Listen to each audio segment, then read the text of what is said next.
Hello and welcome everyone to Science Era. In this video, we are going to look at state of consciousness and cognition.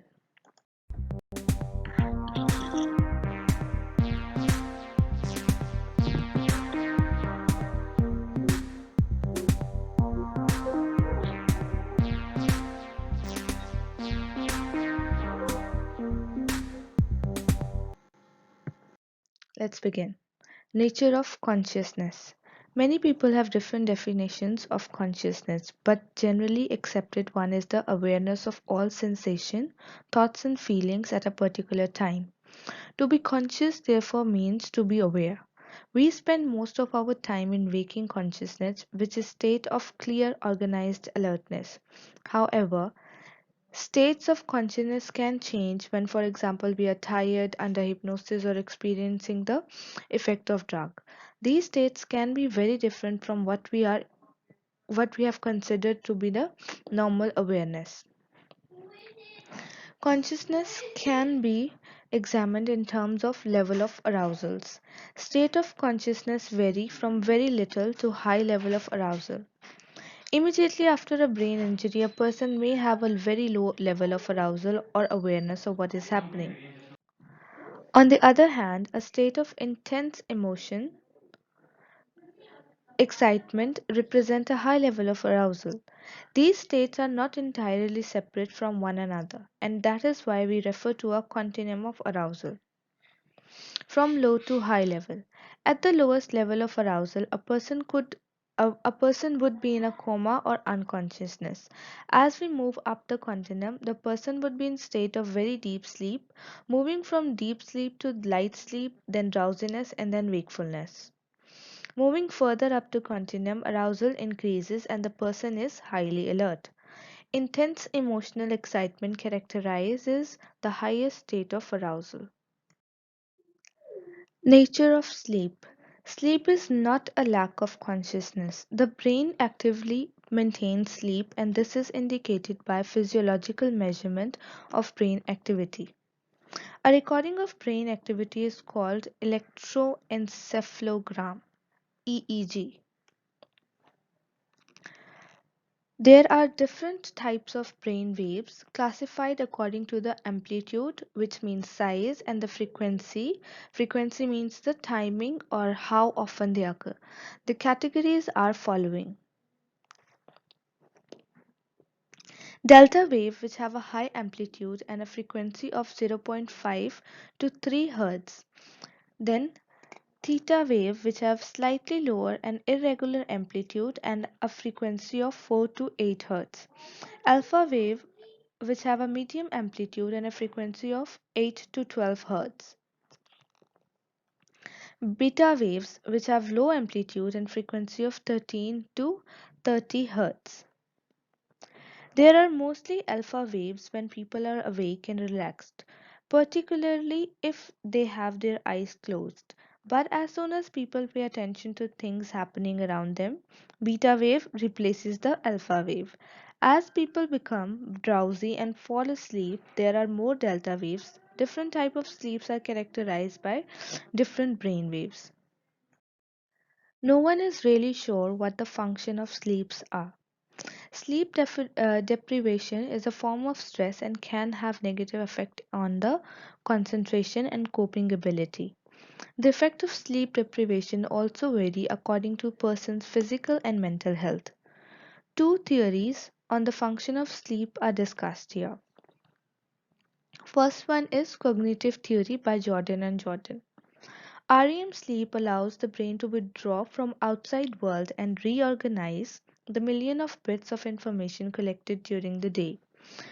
The information is not lost, merely reorganized in more meaningful way. Second theory is neurobiological perspective by Crick and Murchison.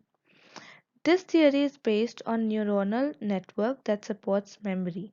The cortex has an enormous number of interconnection and the theory holds that memory information is encoded in these networks.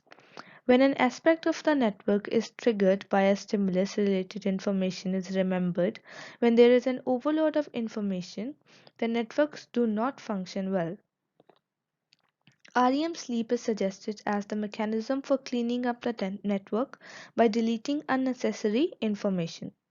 For this reason, it is thought that people should not be encouraged to remember dreams because they actually contain information that the brain wants to get rid of.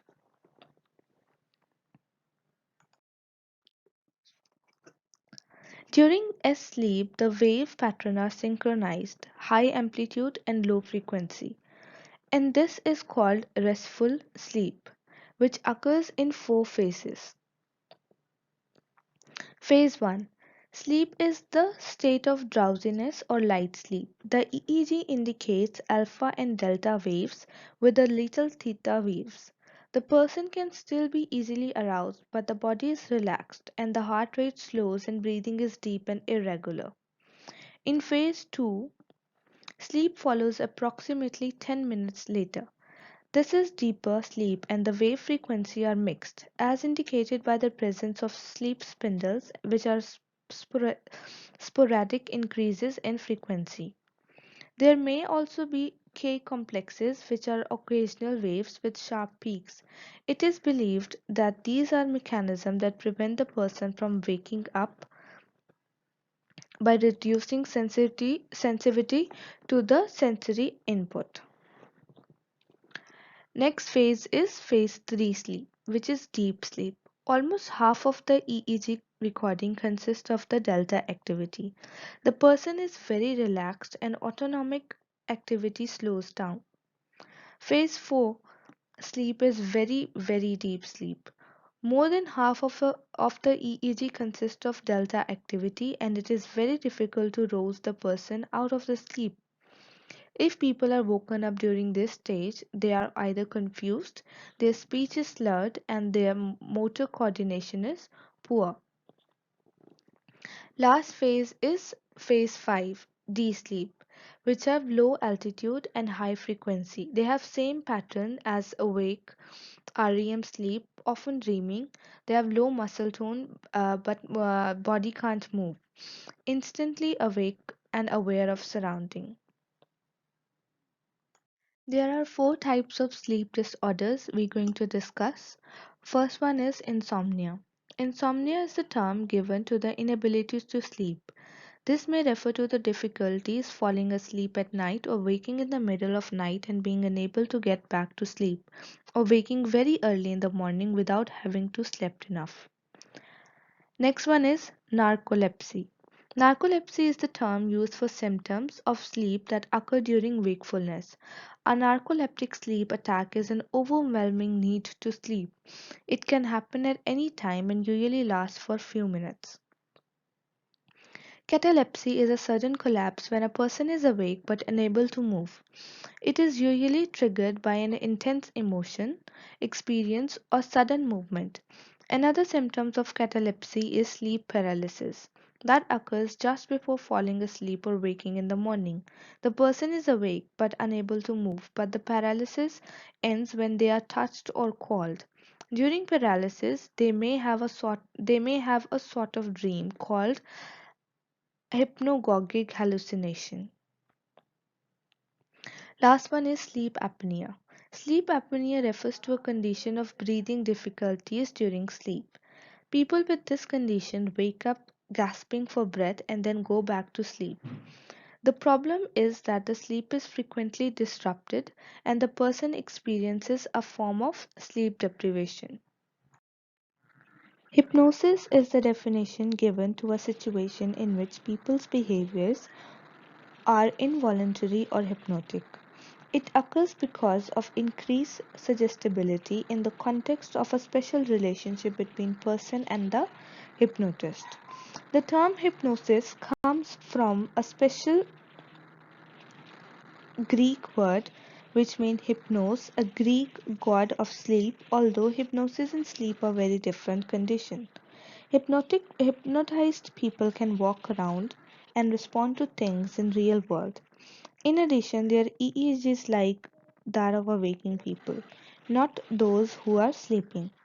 A person has to be willing to be hypnotized in order for it to succeed. Hypnosis is based on increased suggestibility of the person or patient, and therefore they have to be willingly participant. Hypnosis generally produces relaxation, concentration, and temporary changes in behavior. One of the established effects of hypnosis is to decrease pain. For example, some people can have dental surgery under hypnosis and feel no pain. Hypnosis alters the emotional component so that person do not feel the pain. A hypnotized person may say that he or she feels no pain, but in fact they are bodily symptoms of pain. For example, heart rate increase and blood pressure also increases in response to pain in same way as they do in a non-hypnotized people. Another use of hypnosis is post-hypnotic suggestion. This refers to suggestion to do or experience something in particular after coming out of hypnotized state. Sometimes behavior changes persist and after the end of hypnotic state and a person may follow a many of the hypnotist suggestions long after being hypnotized. The idea of hypnosis as an altered state of consciousness has been promoted by Hilgard in 1992, who views it as a dissociation in consciousness. Dissociation means that hypnosis splits consciousness into two separate streams of awareness.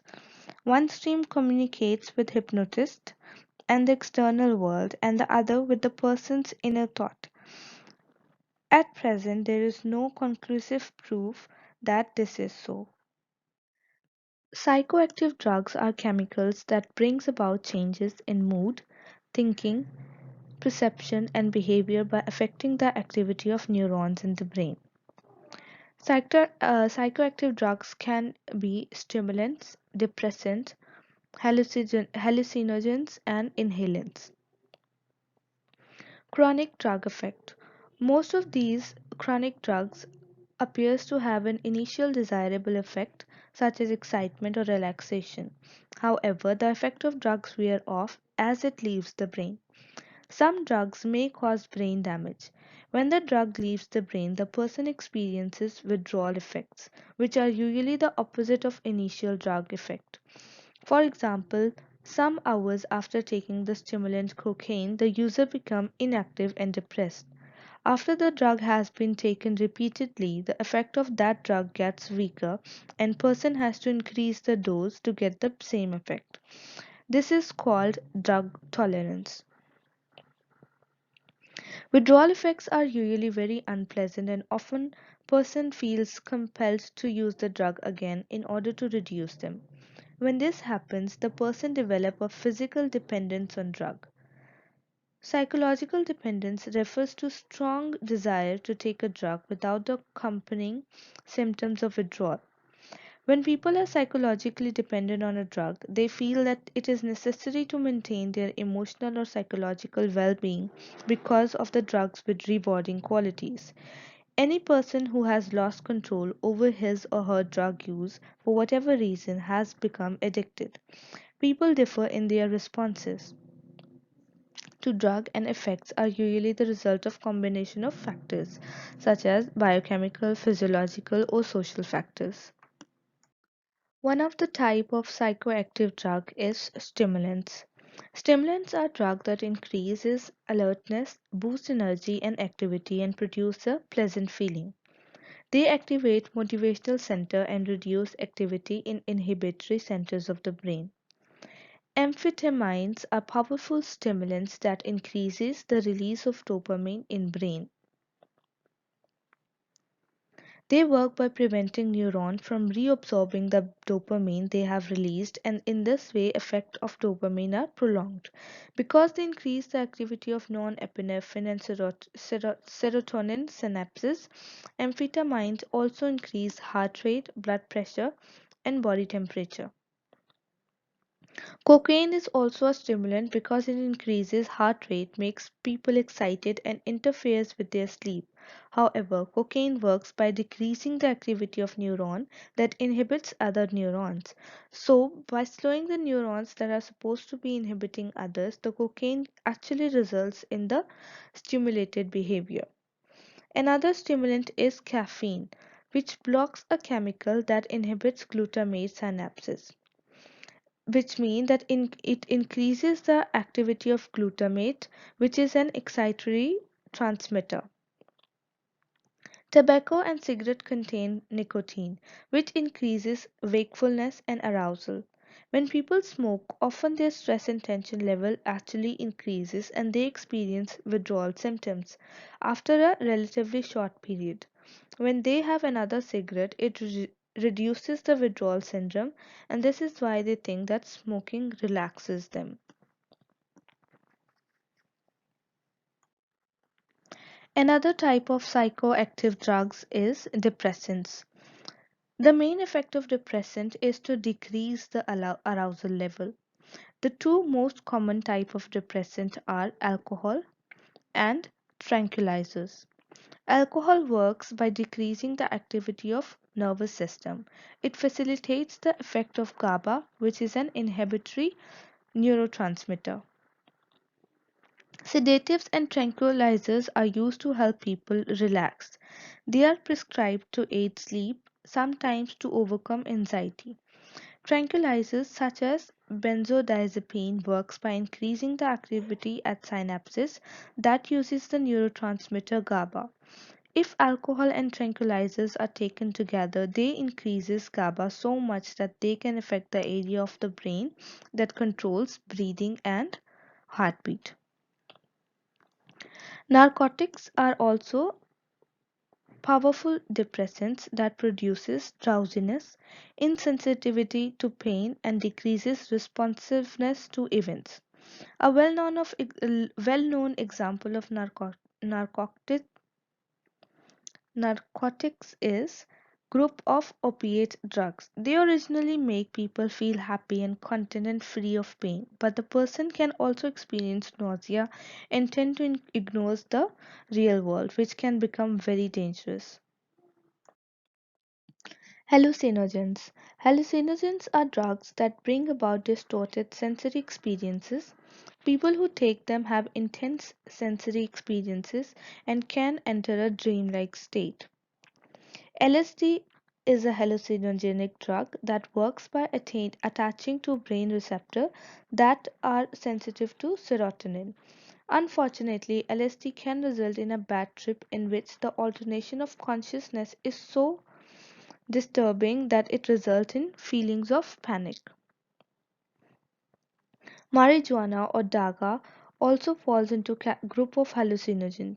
Its physiological effects include a sense of well-being and relaxation, as well as an altered sense of time and perceptual distortion.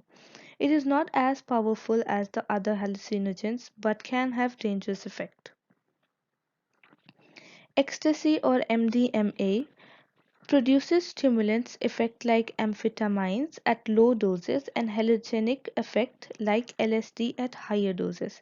In the process of stimulating dopamine and serotonin axons, ecstasy damages or destroys these axons, which result in brain damage.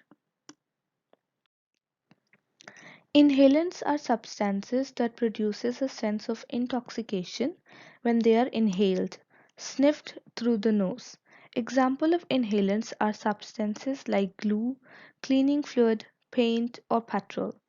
They are typically placed in paper bag and inhaled or sniffed.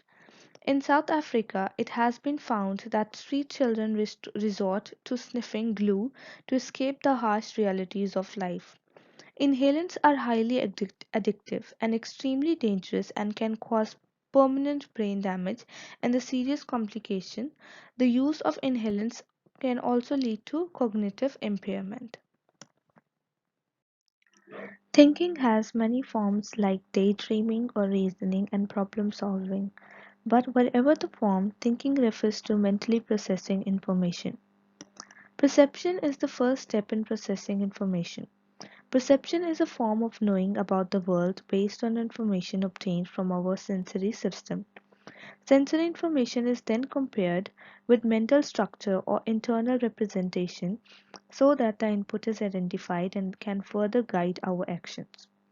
Thinking is a complex process of transforming available information to form a new representations. In other words, through thinking, we process symbolic representation of things. It is another form of knowing. When we think about something, we do not need to have that thing in front of us. We can represent things in our mind and can even combine thoughts to make a new representations. For example, when you lie in a bed at night and think about what you are going to say at a student meeting next day, you are using a mental language to represent the event that may occur and to plan how to respond. On the most basic level, thinking is the internal representation of a problem or situation. When we are thinking, we make use of certain mental structures or symbols. The three main symbol systems that are covered here are images, concepts, and language. Images are the symbolic representations of objects and their characteristics. In other words, an image is a mental representation that has picture like qualities. We can form an image or something in our thoughts even if the thing is not in present. For example, when you are far away from someone you love, you can form a mental image of that person in your mind. Your image is based on what the persons look like and perhaps the way the person smiles or move. We can also form a auditory images based on the person's voice. For example, you can form an image of a place based on the sound you associate with it. Images plays an important role in our thoughts and can even help us to think very effectively. People also use images to help them solve problems by retrieving images stored in memory to apply to a current problem. For example, by manipulating mental images, a scientist can think about different ways to solve a particular physics or chemistry problem without actually doing the experiment several times. In this way, scientists use stored image to apply the past experience or knowledge in order to solve a current problem. Images are not only retrieved from memory but can be created or invented. For example, an artist may have an image of a picture before it is actually painted. When we speak of visual images, we must remember that there are seldom complete detailed pictures but are more like broad outlines of something. For example, if you try to think of a face of someone you know well, you will probably be unable to visualize detail, but you get an overall picture instead. A basic process in thinking is to categorize experiences. The categories we form as a mental representation of group of related items are called concept. These are the building blocks of thinking and they help us to organize knowledge in a systematic way. A concept may also be something abstract. For example, democracy is a concept referring to the characteristic that defines democracy. Concept may represent properties of object such as color or size. Therefore, red and large are also concept. Concept may also refer to the relationship between objects, such as the concept of bigger or heavier when comparing things. A conceptual hierarchy is made up of at least three levels: a superordinate or top level, an intermediate or middle level, and a subordinate bottom level. Things that have common attributes fall on the same level. Hierarchy can be of two types: formal hierarchy or informal conceptual hierarchy.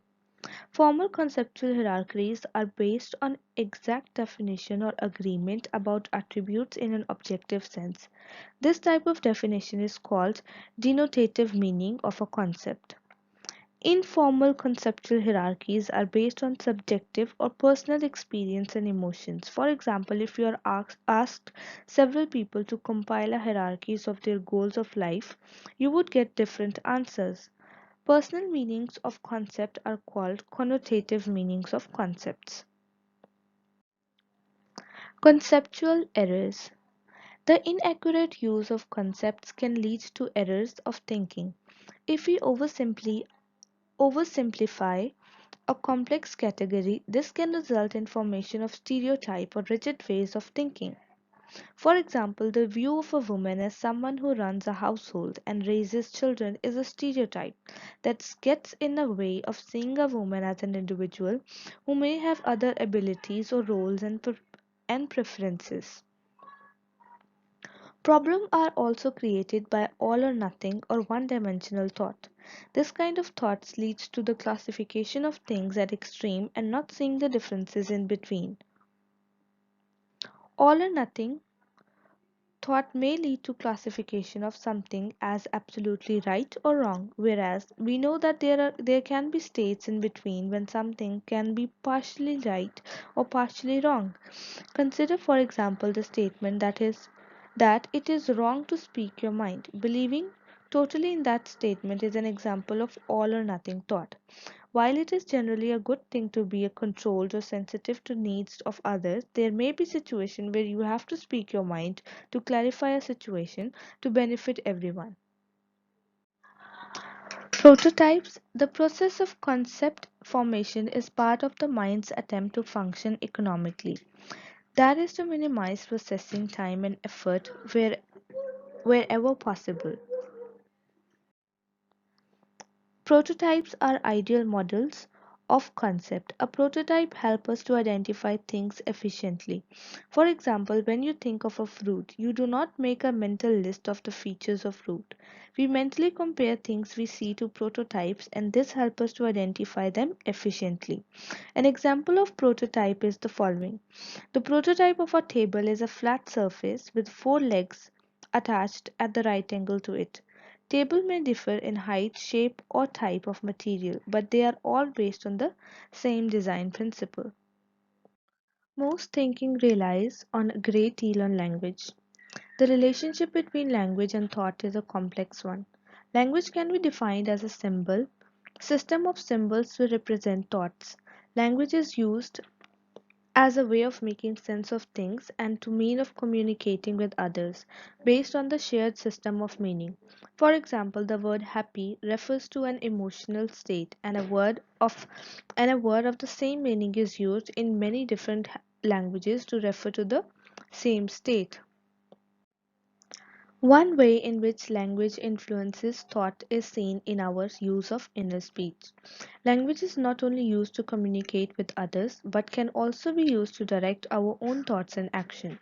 For example, you may find that when you have to carry out a complex task for the first time, you say things out loud to yourself as you go along in order to make the task clearer or simpler. This is called inner speech or implicit speech. Inner speech consists of keywords and phrases, not complete and grammatically correct sentences. For example, if you are driving in an unfamiliar city, you may repeat phrases relating to the direction you have been given in order to locate landmarks, such as public telephone on corner, turn right. Inner speech is an example of the way in which language plays a role in thought. Although there is a relationship between language and thought, we must remember that they are not identical. There is evidence that thinking can take place without language. For example, studies on early cognitive development of deaf children have shown that they were able to think before they acquire a language. Another example is seen in people with damage to the language area of brain who are still capable of thinking and problem solving even though their language usage is impaired. Language does not help us to form concepts through naming and classifying perceptions, but we must remember the words and concepts are not one and the same. An illustration of the idea that word and concept are not identical can be found in children's behavior, which demonstrates that they know a concept even before they have a word for it. For example, very young children can group blocks of the same color before they can actually name the color. This demonstrates that they understand the concept of color before they have the words for it. Cognition reasoning. Reasoning is one form of thought. Reasoning can be defined as a process of goal directed thinking that draws conclusions from a set of facts. When we reason, we compare different bits of information. Some of the information may provide evidence to support our ideas, and other information may not. On the basis of reasoning about the information, we can compare to some conclusion. Look at the following example of reasoning. My friend is afraid of dogs and I have a large dog. Therefore, my friend is afraid of my dog. Quality of a reasoning depends very much on the suitability or relevance of the reason we present to support our point of view. There are two main structures inherent in reasoning: a premise and a conclusion. A premise is the statement from which the conclusion is inferred. When you reason, the viewpoint you adopt or claim you make is conclusion. The premise provides the evidence that supports your conclusion. The relevance of premise to the conclusion determines how well the person is reasoning. For example, lack of sleep negatively affects concentration. I haven't slept well over the last week. This is the premise. Conclusion will be it will be difficult to concentrate today because I haven't slept. I think it will be difficult for me to concentrate today. This is also an example of conclusion. There are two types of reasoning based on the formal rule of logic. When we reason, information from environment and information stored in memory are used according to a set of rules for transforming that information. Two types of reasoning include deductive and inductive reasoning. Deductive reasoning refers to the process of drawing a conclusion that follows logically from two or more statements of premise. In this case, there were two statements of premise and we drew two conclusions. Deductive reasoning is based on the logical rule that if the premise is or true, then the conclusion is true. Inductive reasoning uses available evidence to generate a conclusion about the likelihood of something. In inductive reasoning, conclusions are based on premises, but premises do not guarantee conclusion. They only provide some support for the likelihood or probability of conclusion. For example, studying is to passing as not studying is to failing. Formal and informal reasoning. In formal reasoning, the premises are stated explicitly and in informal everyday reasoning, they are more implied than explicit. In informal reasoning, the problem that is being reasoned about or argued is generally not personally relevant. Informal reasoning usually has a personal consequences for everyday life. The personal relevance of informal reasoning can lead to weakness in reasoning. Reason for this may be that we may accept a premise as true without thinking carefully about its accuracy. We may accept a conclusion because it agrees with our own personal viewpoint without thinking carefully about the evidence on which it is based. The structure and rule of formal reasoning are more obvious than informal everyday reasoning. In informal reasoning, there is usually one or more correct solution. In informal reasoning, there is usually one or more correct solution, whereas in informal everyday reasoning, there are generally several possible solutions because of the practicalities of everyday life. Conclusions are sometimes based on fallacies or misleading arguments. People may use fallacies when they want us to change the way we believe. Fallacies use irrelevant premises to support a conclusion, as if those premises are relevant. Some different types of fallacies are playing on someone's sympathies to get something done. or trying to discredit an issue by discrediting the person who supports the issue, relying on the characteristics of a certain group in order to gain support for a particular conclusion, using a false analogy. This means implying that things that are similar are actually identical. Look at for example, Nomosa loves her husband and is happy to be a housewife. If you would rather work than a housewife, then you do not love your husband. Using a slightly changed version of someone else's point of view as basis for your reasoning. For example, Mary says she can understand that some people have reasons for agreeing with abortion. Sam then claims that Mary is in favor of abortion. The error in reasoning here is that Mary was expressing her understanding of some others who support abortion and is not necessarily in favor of abortion herself. Critical reasoning means that you look at all the options and various explanations for something and do not merely accept one point of view or explanation that suits you. Critical thinking or reasonings help you to cope better with situations in the daily life. Some steps you can follow to improve your critical reasoning ability include: first, identify the problem. Keep an open mind. Remember the differences between language and reality. Use open ended questions. Avoid overgeneralization. Be empathetic. Obtain relevant information. Use informal knowledge and develop collective thinking. For example, women in domestic violence relationship continues to stay with their husband even though help is available to them. Problem solving is often regarded as one of the highest form of thinking. There are two phases to successful problem solving. First, we need to discover the general properties of correct solution. This general solution is an overall idea of what is the required to solve the problem but without specific details. Once we have general solution, we can then work on a functional solution with sufficient details to guide further action to solve the problem. Steps in problem solving include: identify the problem and define it clearly. Problem solving starts with recognition that there is a problem, and this is followed by the definition of the problem.